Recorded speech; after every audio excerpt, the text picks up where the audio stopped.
In my previous presentation, I expressed the opinion that there will be a serious attempt to build the third Jewish temple in Jerusalem by the end of Trump's presidency in 2028. Many people might ask, what difference does it make? In reality, it will have a major impact worldwide, but for now I'll focus on how the third temple will affect Europe. Religious tensions in Europe will rise dramatically, especially in countries with large Muslim minorities. Current tensions will seem minor in hindsight. The conflict around Israel is primarily driven by religion, and the Temple Mount area is the epicenter of it all. When this happens, you really won't want to be in one of the countries hit hardest by these tensions. To understand the difference between the epicenter and periphery, let's use World War II as a reference point. Nearly all European states were dragged into that colossal conflict, except for a few peripheral countries like Portugal and Sweden. Even Spain, which stayed out of the World War, was still affected. Its civil war, which raged from 1936 to 1939 and killed 500,000 people, was part of the same struggle between fascism, communism, and democracy that fueled World War II. So which European countries might remain peripheral in future tensions? First, we need to understand that conflicts in Europe have three main dimensions: religious, economic, and geopolitical.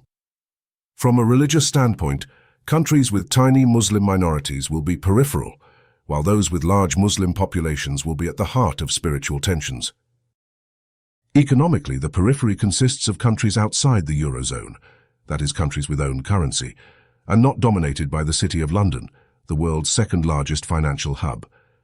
If you want to avoid economic turmoil, stay away from the United Kingdom, France, Germany, or any country without its own currency.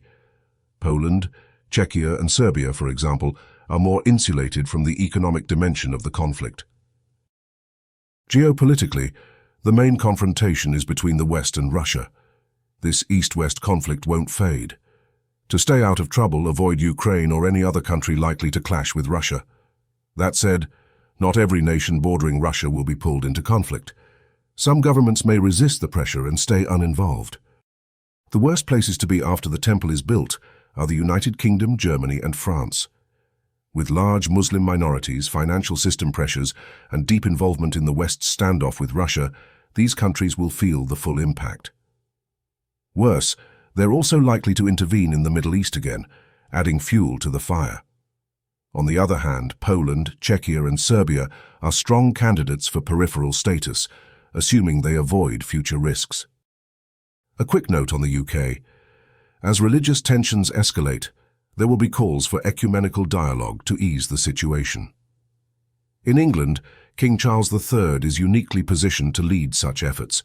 He has strong ties with both Jewish rabbis and Islamic leaders, along with decades of experience in interfaith dialogue, especially among Christianity, Islam, and Judaism. The government or parliament are likely to ask him to spearhead such an ecumenical initiative. As head of the Church of England, he's the natural choice. Those efforts are bound to raise his profile and increase his personal influence and authority. To conclude, if you think it will be business as usual after the temple is built, you are mistaken. Europe, the Middle East, and North Africa will never be the same again.